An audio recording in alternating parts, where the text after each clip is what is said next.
What's up, channel? Taking a little Lambo out for a little test drive here. I haven't had it out in about a month. We went to Hawaii and vacation for a little while, and so I was dying to break it out. Of course, as soon as I get back, it's snow and everything else. But if you guys want to listen to it, we're just going to the gym. We're going to do some kickboxing and stuff.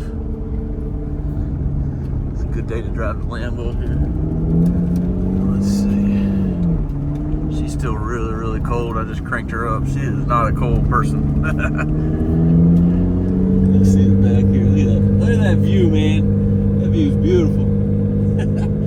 Wish they came with rear views because they could just stare at that, but they don't even come with rear view mirrors. They come with these right here. But that's about it.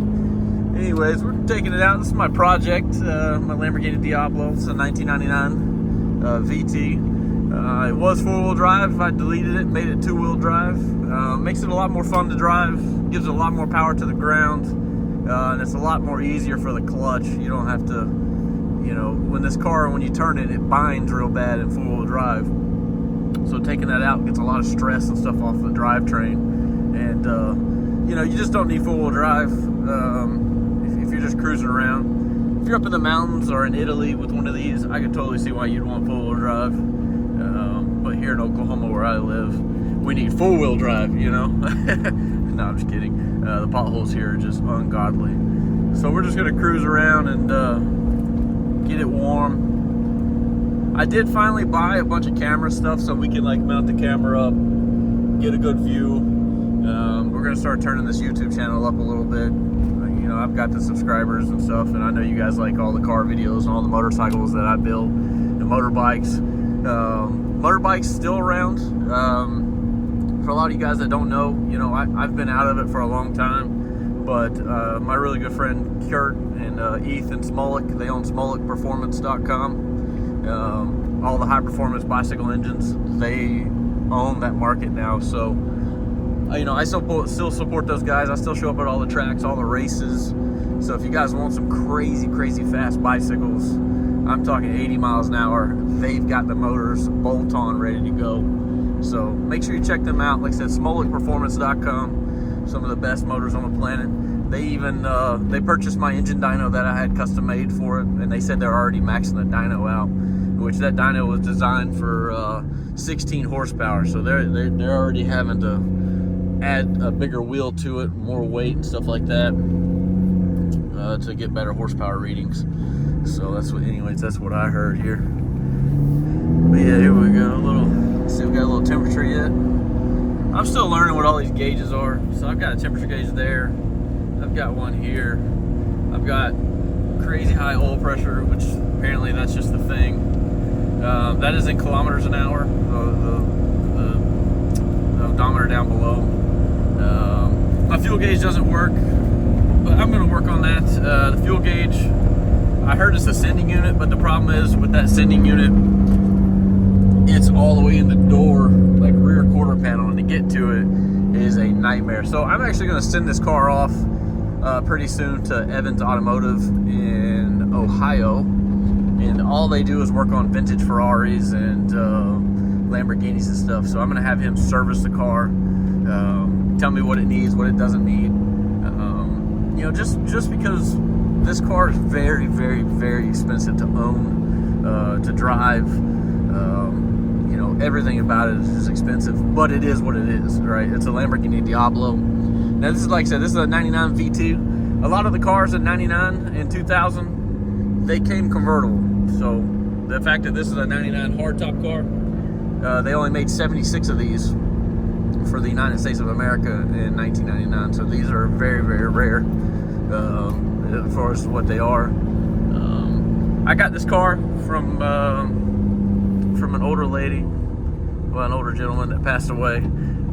It was her husband's car, and he spent 15 years putting this car together and never drove it. So when it finally got put together, he passed away and had a heart attack, and never was able to drive the car. So I got the car and cleaned it up. Of course, we've had to you know, do a bunch of suspension work on it. A lot of stuff's been dry rotted on it. I still have to rebuild the front shocks. I haven't done that yet. It is a nightmare to pull out. And I'm on the fence about rebuilding them or putting something aftermarket on it. Maybe like air ride. And the reason I do air ride instead of the hydraulic system that this thing has, it won't leak as bad. So if I rebuild these, every 4 years you have to rebuild them, and they're like $750 a shock. And that's if they're working, right? So all of these shocks in this car, they have servos in them. So I hit a button right here, and that raises the front of the car and lowers it. So if you're going in and out of driveways and stuff, this car will scrub. So I was thinking about just doing some aftermarket stuff on it, and doing air ride, so the car will just sit up, go where it wants to, and I can lower the car back down. A lot of guys do that. It's a lot cheaper than buying new shocks for this, which you have to rebuild every 4 years anyways. So it's probably gonna be a thing. Another thing I'm gonna do to this car is I'm gonna put a fire suppression system in it. One, I have insurance on the car, but if I ever total loss it, I can never use that company again. So I don't want to lose the insurance provider, because it was really, really hard to get somebody to approve the insurance on this car. It took me almost a month to get all the paperwork done and all the stuff. So if the car does catch on fire, yes, they'll pay out, but if I don't want to lose the car. So I'm gonna do like my race cars and stuff, where we have like just a pull knob. You pull that knob, the car will spray everywhere. These cars are not necessarily Diablos, but Lamborghinis in general. They like to catch on fire. You guys have seen those YouTube videos where Lambos are on fire and stuff, and the reason that is people don't drive them right. Hoses dry rot, fuel lines dry rot, and when they dry rot, boom, right? This car's got some crazy fuel pressure. I believe these fuel lines have been replaced, because they have like stainless steel braided lines on it, which I don't think the original car had them on there. So I'm thinking they've been replaced. I still don't trust it. If I can save a lot of damage from being caused, I'll pull that cord in a heartbeat. But you see here, we're just cruising down the road. Sorry to ramble so much. I'm just very excited to be in the car and talk about it, and get this YouTube adventure thing going here with the car, with all the cars. This view is incredible, guys. It's so impressive. Like, I'll rev it up here. Ooh, nothing like that V12. Yeah, man, 5.7 liter V12. Those pistons have to be tiny, but they will absolutely turn up. This car will fly. I was comparing speed to this, to the C7. They got the same horsepower with each other. They weigh about the same. I think this car is faster on top end, and I think the Vet would outrun it till, I don't know, about 150. The Vet will outrun it, but I think this car over 150 will outrun it. I think the factory C7s have a top speed of like 180. I think that's what it is, probably governed. And then this car will do 204 is what it's been registered for. Of course, I would never do that in this car. That's bananas. 200 miles an hour is just flat out getting it. Especially in an older car like this. I don't know. I probably wouldn't do it. I know I wouldn't do it. There's no way. But, man, look how low this thing is. This car is... I wish... I gotta figure out how to get better camera angles. But it's so low. It's crazy. We'll do a little go here.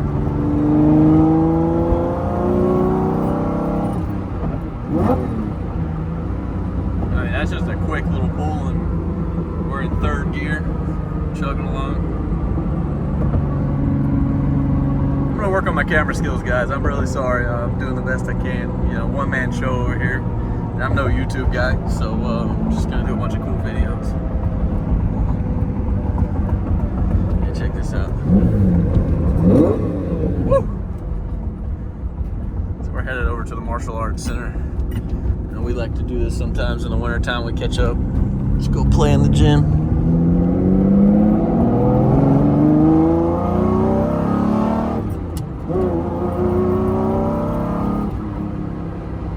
Oh, the torque is nuts. I don't know if you can see the camera move when I hit it, but the torque is just... Woo! Love this car.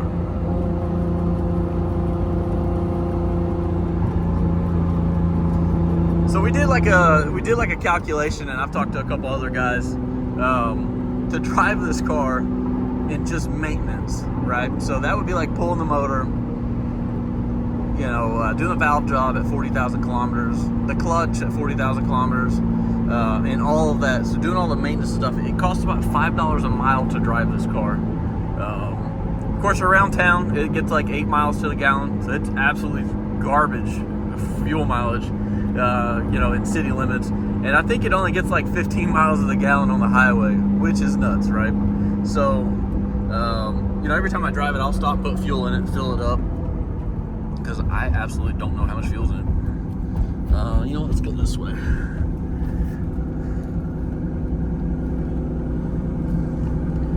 Let's shift it back down to first. So these cars are real weird. Reverse, first, second, third, fourth, fifth. Let's go this way here.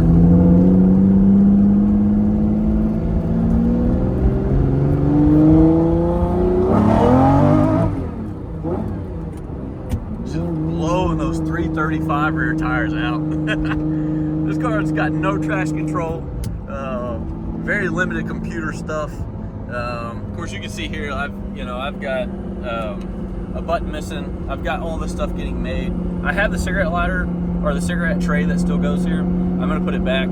This I had to take out, have this piece made. There's a ring missing that the suspension performance stuff sits in, so I've got a little piece I'm getting made for that, and I'll put all this back. And I got a button made here, 3D printed for my climate control, because they wanted $8,500 for this piece right here. For the whole entire little piece is $8,500, which is crazy, right? I'll never do that. So I just had a 3D button printed. Hopefully that'll get here soon. And then, you know, it won't look so ugly. Of course, you know, it's whatever. I still have the little piece. It's in the little cubby hole here. I'll get that put on. What else am I doing to the car? Eventually have all this made out of carbon fiber. I think that'd look really good. But yeah, man, just fun. Just a daily life in a Lambo.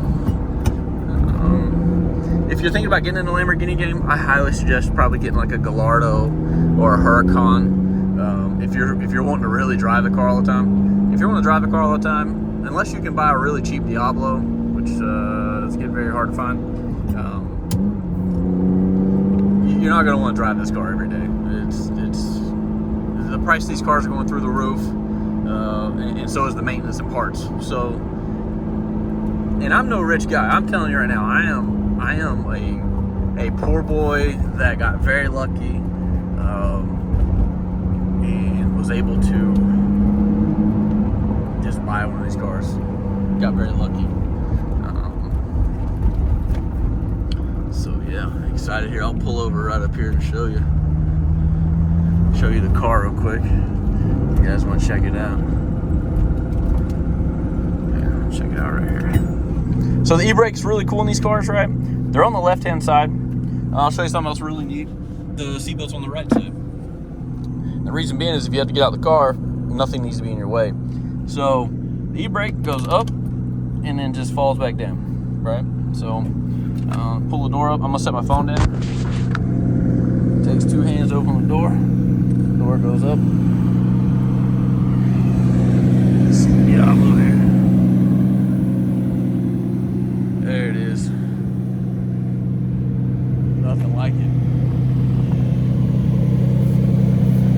Yeah, man. It's pretty crazy. That's so cool. Or sit down there, you gotta sit in like a bucket seat, always like this, and then feet over. Door down. And then e-brake, so same thing, up, push the button down, and all the way down. That should free the car up. Let's see. Yep. I've been caught driving with the e-brake up quite a few times. Alright, well, hey guys, I appreciate you tuning in, checking out the video. As always, you know, a lot more stuff coming. A lot of cool stuff. You guys please drop down some things you want to see, and we'll get it done. Anyways, hey, I'll give you one last little rev here.